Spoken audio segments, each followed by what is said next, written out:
Once again, we enter the smoke room, and we're carrying on with Nick's route today. Now, if you remember, at the end of last time, William turned up unexpectedly.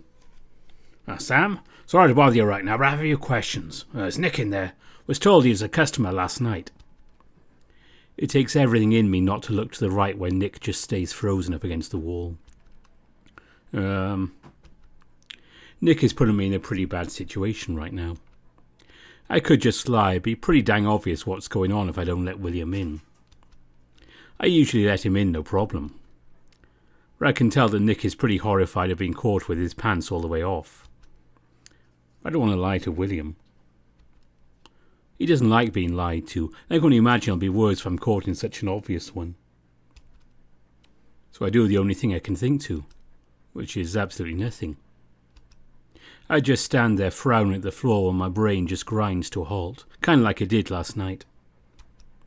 I'm starting to wonder if I don't think as well on my feet as I always thought. Sam?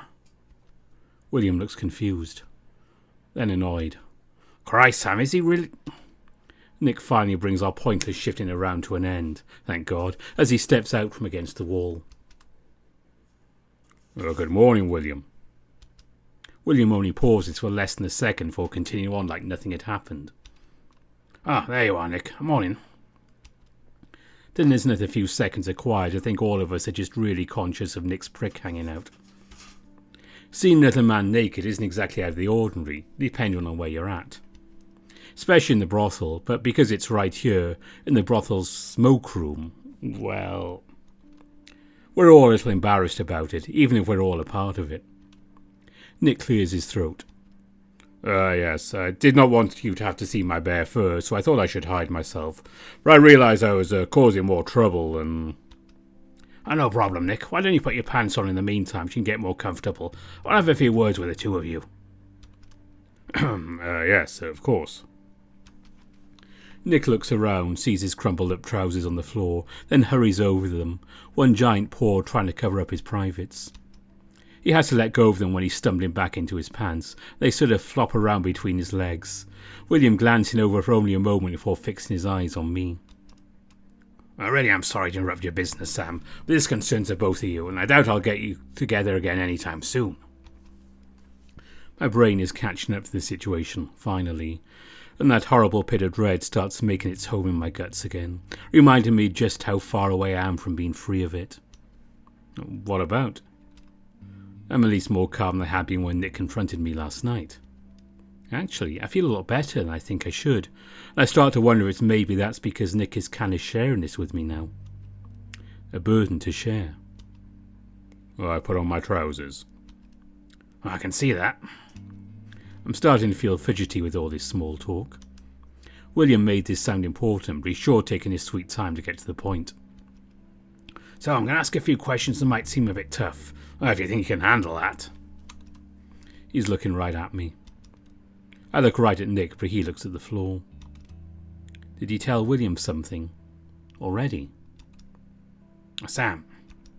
I get my eyes back over to him quick, trying to sit on the bed in a way that doesn't show how I feel inside right now. You remember when you got yourself hurt a month back or so? Suddenly, that joint feeling I had with Nick just dissolves away. Still, I'm holding on to some kind of hope that who I thought was my friend isn't turning me in right now. I'd have woken up if he'd left the room, I think.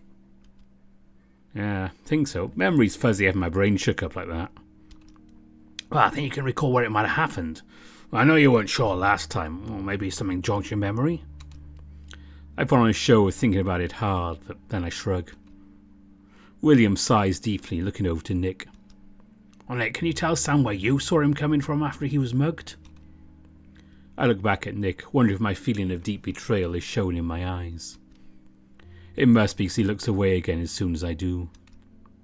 Nick? Now Nick is the one to let out a real big sigh. I saw you heading west up the main street as I was walking to work. I nod as if this isn't implicating me in anything. Alright, maybe one of the miners could have attacked me? I try not to wince when I remember that Jack was a miner, at least for a little bit. The two of them just let the silence drag on. I almost have to laugh at how absolutely dumb this is. The one man in this town that didn't want to find out about this is doing just that the more I talk and fidget and act like I'm not completely guilty. William sees right through it. It's his job to do that. Listen, Sam, we're not accusing you of anything. I just want to know what you might know. I just really don't remember, William. Listen, Sam, I know you've been mugged before. It happens when you're out messing around before the crack of dawn. But maybe it's something worth looking into if it happened the same night. Well, I just remembered an important detail, William. Nick steps in just as William's starting to interrogate me for real. Oh? And what might that be? Well, I just remember the point where I came across Sam was further in town, amongst the first businesses on Main Street. Well, weren't you travelling straight from the bunkhouse to the mine? That is my usual route, but I had to head into town to... Well, it is embarrassing to admit, but I sometimes search the streets or disposed of newspapers.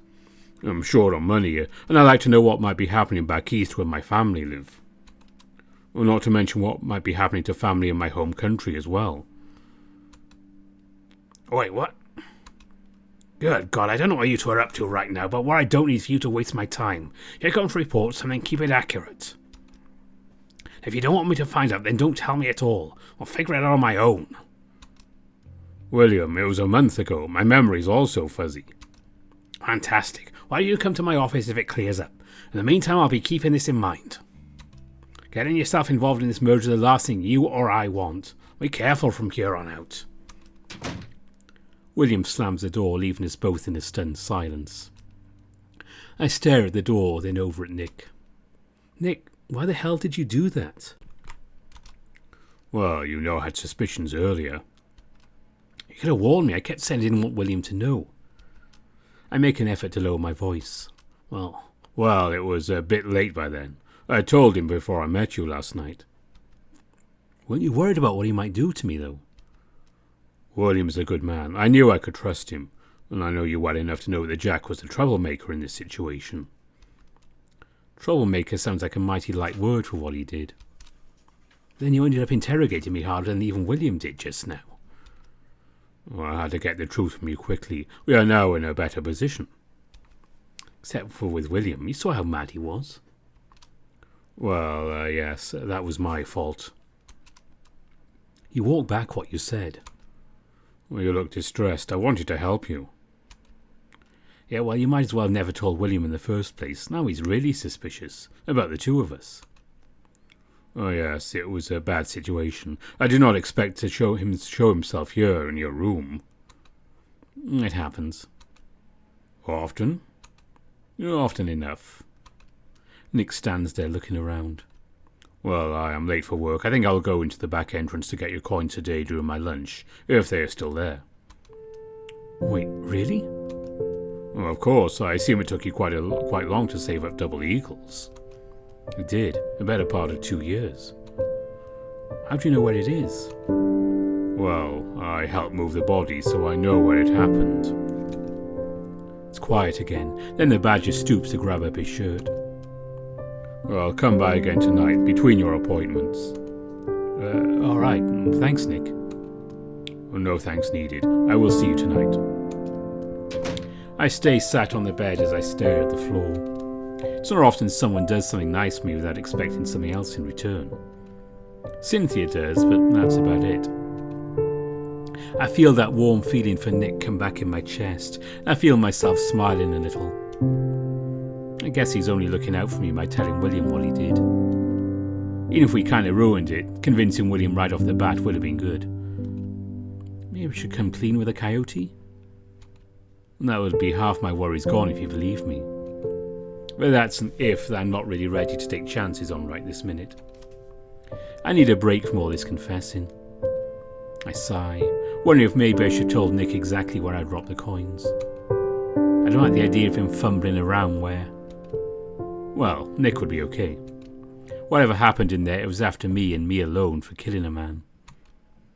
My guts twist as I remind myself. Not only that I'm probably going to hell now, but because I remember those sounds and that thing. It happened right after I killed Jack. It only makes sense that it's only haunting me. But what if it isn't? What if it's still in there, waiting for the next person? No, that was the devil. What if it wasn't? Well, it has to be, because if it isn't, I can't explain it at all. Imagine Nick feeling around in the dirt for the coins. Some indefinable shape coming up behind him to smother and pierce him. Shit. My heart seems to plummet into my ass, making me squirm and dig my claws into my arms. I can't let him go in there alone. Even if he moved the body, he was with people then. What if he's alone? I gotta stop him. Either I go in there with him or I warn him and make him realise I'm crazier than he already thinks. Oh well. Double eagles aren't worth Nick getting hurt in there, or worse. I mean, they're worth a good amount. Hell, I might as well go in there for them, but I'm not going to let Nick go in blind. With that settled in my head, I keep sitting there. It's too early to get up and run errands that I usually have from Madame Dora, so maybe I'll get a little more shut-eye while I can. When I think about that, Jack's face just appears in my mind. His eyes open, stare back at me. Could even do him the courtesy of closing his eyes and let him rest forever. Frown at myself, wondering why the hell I'm thinking that right now. Then I get this stupid, awful feeling creeping up my neck again, like something is here with me. I rub my neck, looking back at the wall. You know what? I should read the Bible for now. I slide off my bed, trying to think about how it's light out and I'm still scared. That's a bad sign, because how the hell am I going to handle the night? I open the little wooden compartment on my vanity, seeing the worn leather spine of the Bible that was there when I first started working here. I breathe a big sigh of relief, but the relief doesn't come. Instead, the tickling waves of my fur standing on end keep going up my spine and neck. Finally, I feel exactly where the presence is coming from. I look up and see red eyes stare back. Ah!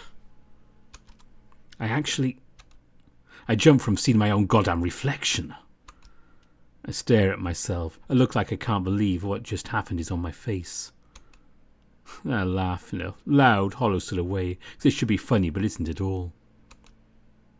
Holy shit. Holy shit. I might actually be going crazy. Fuck, I need to get out of here. I quickly snap shut the chest, hiding the Bible from sight, saying a quick sorry to God for cursing in front of the holy book. Then I'm getting dressed as quick as I can. All the while I don't look over at the vanity. Even though I know this is all nonsense, I still can't help but feel like that isn't me looking back. It's something else. I'm happy to leave the room behind for now, happy to not dwell on the idea that something might have followed me home.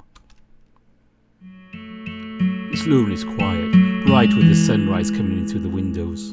Most everyone else is asleep. They were probably up way later than me. I go at the back because that's the most important part of me, to keep my work private. If no one sees me leave the place, then most just assume I'm some vagrant with weird fur. Of course, unlike the girls, my clients have to find me. There's a certain level of me being in the know that I'm comfortable with and I'm happy with where I'm at. I'm feeling better already, feeling the warmth of the sun soak into my fur, listening to the townsfolk slowly wake up and bring the street around me to life. It seems loony that I felt the way I did in my bedroom. Just needed to get out. There's a real bounce in my step when the door opens in front of me, and of all people that weasel pops out. It's like he shoved his paws up under my ribs and squeezed my lungs with the way I deflate. I hunch over like I usually do, shoving my paws in my pockets and try not to be noticeable as I slink past. Of course he spots me. "Oh, howdy, Sam." I sigh, drawing back against the wall of the building that he came out of so out of everyone's way. "Howdy." Cliff looks at me with an expectant smile. "What?" "Well, how did it sound?" "What?" "My howdy, I'm working to assimilate better. It's a shortening of how do you do, you know." "Yeah, I guess. I've never really thought about it." "Which is actually why you've not noticed the best compliment you can give. It's not stand out." I think back. Well, maybe it kind of did. I don't think I was paying attention. "Good enough for me." Even though my instincts want to reject this little fellow for being so completely different from me, kind of want to kick myself for being so down on him. He's not hurting anybody, aside from himself, that is. If you're going to hurt somebody, might as well be yourself. I smirk at him. Well, congratulations, you're now an echoer. You get a kick up the balls and being stuck here forever. Are you implying that you were stuck here? I shrug. Kinda. I've nowhere else to go. No real money either. And I'm a suspected murderer. Well, never limit yourself in such a way. Look at me. I'm a mixture of so many things I should never have turned up in a place like this. Yet here I am. Well, my advice to you is to get out while you can. They say that if you miss your train, it's gone for good. Oh, don't be silly, Sam. You can still take a carriage or walk if you don't have the means. Well, it's just moved you on to the shittier town in this Peyton. I need a train to get me out west, maybe further. Cliff's life of travelling suddenly doesn't sound like the worst. Even if he did land himself in Echo, the poor chump. Is Batavia nice? Oh, it is. In fact, being here has made me appreciate the more refined aspects of Batavia and Wensleydale. Not that I don't appreciate the rough nature of the untamed West, though, honestly. I find the cities here to be rather harsh as well. Well, that's why William moved here from the big city, I think. Oh, yes, I even heard stories back home of the brutal outfit that pulled most of the strings in his city. I always thought that after coming from over there, he'd just kind of stick his nose up at small-time crime here. He takes everything seriously. It's really weird having an actual conversation with this weasel. Yeah, we might be different, but he's an easy guy to talk to. I guess talking a lot has its advantages. Say, you're friends with the female Kit Fox at the saloon, correct? Oh, Cynthia? Yes, she's the one. What about her? Last I remember, the weasel was trying to sneak away from her. Well, she's a member of the Maseta tribe, is she not? I think so. She doesn't talk about it much. She gets real testy if you try. I know. I was hoping that because you were friends, you might be able to help me. Just because we're friends doesn't mean she'll go along with anything I suggest she do. What you want her to do, anyway. I feel myself getting a little protective of Cynthia. Wonder if maybe he wants to run his big school experiments on her or something. Oh, nothing too strenuous. I would simply appreciate some directions to where I should go. That doesn't sound too terrible, I guess. Well, you still wanted to make an appointment with me? Oh, well, if you're interested, you didn't seem to be last night. Well, I was already booked. Just make an appointment with the madam that you'd like time in the smoke room. Oh, I don't smoke. It's code, I guess. It tells them you want to see me without saying it out loud. Remember what happened when you did it last time? Ah, understood. Anyway, I can talk to Cynthia, maybe set something up between the two of you, alright? Oh, thank you, Sam. Sure. Anyway, it was nice talking to you, Cliff. See you around the saloon then. Indeed, you said almost as many words to me in the past 5 minutes you have in the past few days. I look forward to our appointment. I wave at him before setting off down the street again. Cliff was a nice distraction while it lasted, but now I'm back to thinking on Nick. It's probably less than an hour until noon, which means I've got to head over now if I'm going to catch him. So I start walking that way. I start getting a creeping feeling, one that's different from what I'd felt in my room, thank God. This feels more like someone real is watching me. I scratch the back of my neck, trying to look like I'm not walking somewhere I'm unfamiliar with. In fact, I don't think I've walked this way since the day it happened. I come upon a small crowd that's packed in front of the press building. Well, it's a tent now, because a month ago a group of men burned the place down after something was printed in the papers that they didn't like. The dirt around her is still a blackish colour from the old ash. Now I'm finally at a place where I might have a reason to stop, I face the tent, then look to my left, up the street where I come. There's nothing out of the ordinary on the wide street. People here and there, going about their business. There's a Wolf Lane face down by another saloon, a much smaller one than ours. As I'm looking at him, I see something move by the side of the saloon around the corner to the alley. I look up and see for just the quickest second a very familiar tail poking around the corner. I look hard, but it's disappeared. I shift around in place, not sure what to do next. Tails can only be so many colours, but I'm damn certain I knew that one. So I sort of press myself up against the side of the tent, wishing there was something more solid to lean on so I could look more casual. Just I'm glaring at the way I keep getting bumped into by the crowd, I see something move again around that corner. Sure enough, a flash of a tawny eye and a sharp ear looks around it. I look up the street right away, pretending I didn't see the coyote spying on me. God, Damn it. If I'd wondered how suspicious William is of me, I'd just got my answer. This is the worst time, too. I need to get to Nick now, otherwise I'm going to miss him and he's going to go in there alone. So I start to push my way through the crowd, getting a shove or two from the loud men as I squeeze by them. Automatically snarl and cuss at them, like you're supposed to when another man disrespects you in this town. But I'm only thinking about William now. As soon as I'm past the tent, I take a quick left onto a smaller road with hardly any buildings except a house or two. No one around now, I speed up, jogging down the road before stopping in front of one of the few buildings around. More of a shack, really. I look behind me, and right as I do, I see William, framed right there between the tent and the building next to it. My heart freezes, but he isn't looking at me. He's looking at the crowd of men, an angry glare on his face as he pushes a few of them aside. I'm numb as I just walk into the shack. Coming out of the brightness from outside, I can hardly see anything except the glow of a small lantern in the corner. I stand there for a few seconds, feeling dazed, waiting for my eyes to adjust. I know people are in here, I can hear them, but I can't smell them because something else crowds my nostrils. All that comes to mind is one of my old customers, one I still remember because he was a panda and because he smelled just like this. Incense. I frown, wondering. Lee? I could never say his name right because my mouth just can't put out the first and second part of Liu together. So when I said Liu, he laughed and said Lee was alright. I realised right quick this is not Lee once my eyes finally get used to the dark. Lee left anyway, at least I think he did. One of the dozens of customers that just stopped showing up. In front of me now there was a long-eared thing, I think a hare. He's not Lee, but he's dressed oriental like Lee would.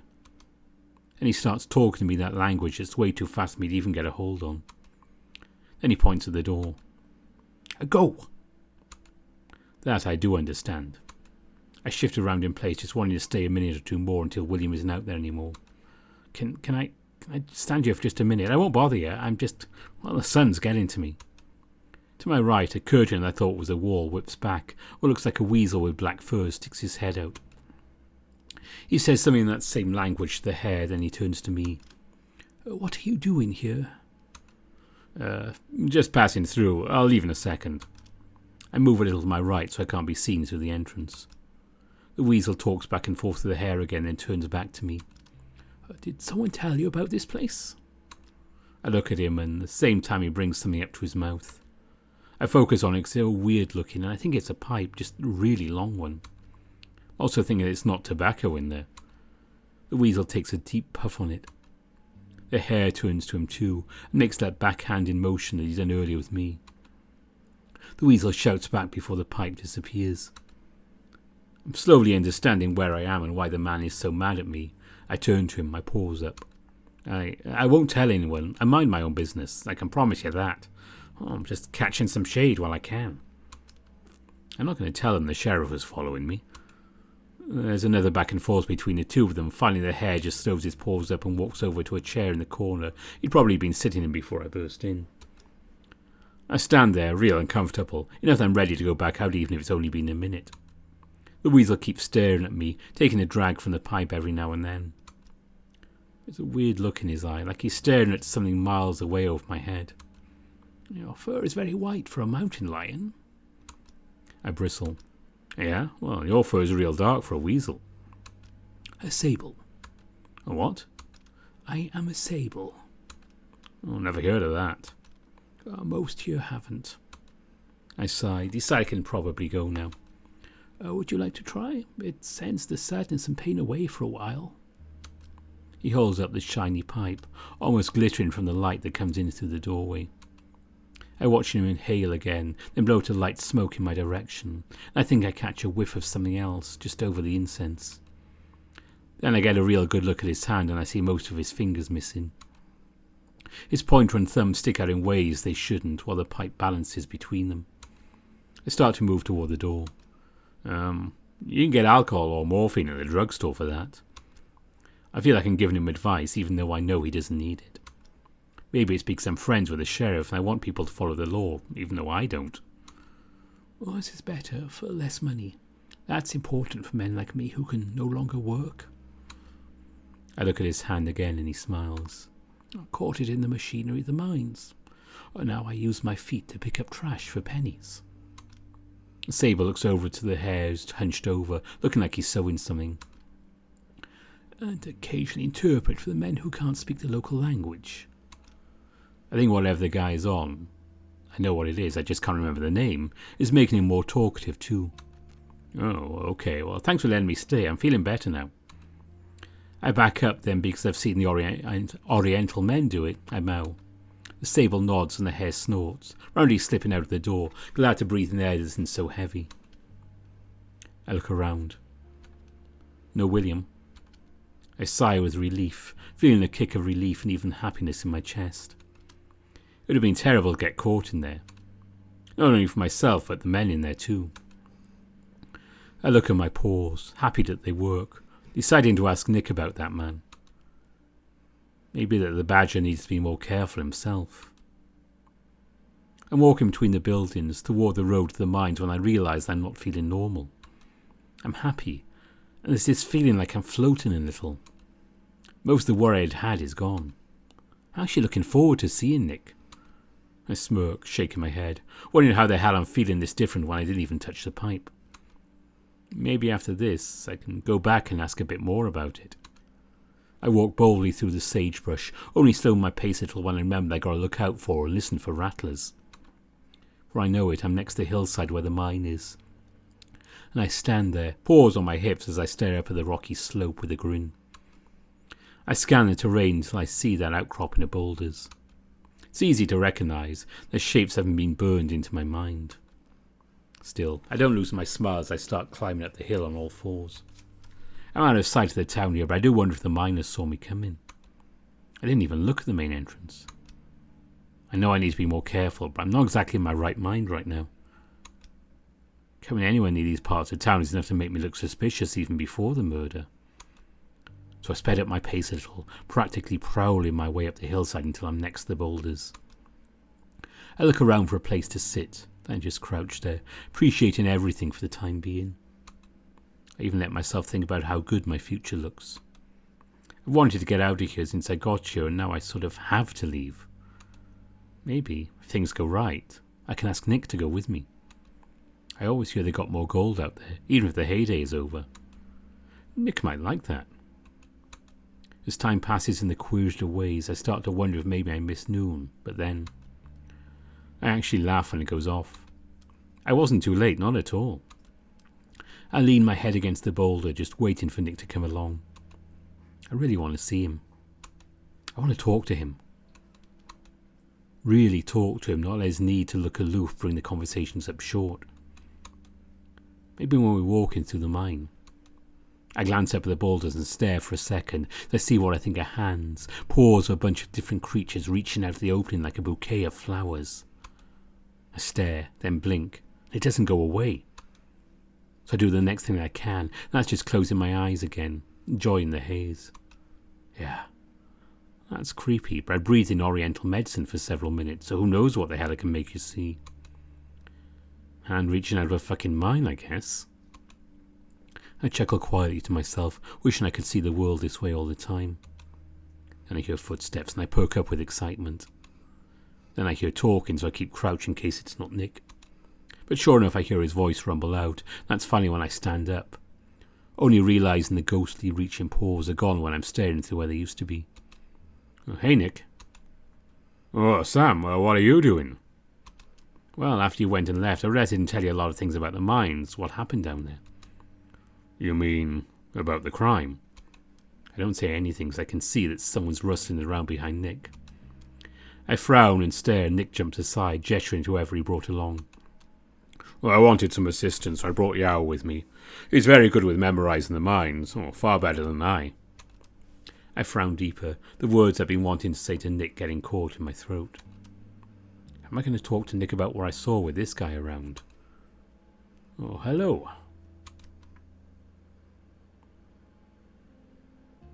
There we go, that's the latest update. Interesting to see that Echo's drug problems aren't all that recent. Obviously going back a long way there. So, let's see where we go from there. Nice to see some more characters. I wonder if Yao's voice will stay the same. I forgot he's had a line there, so I just came up with something. So we'll see what happens. Anyway, next Smoke Room video will of course be William's update, since that came out at the same time. So that will be sometime. Might be the next video. I might do something else in between. I don't actually know, but yeah, Smoke Room will continue with William before too long. And that's really all I have to say about this for now. So until next time, bye for now.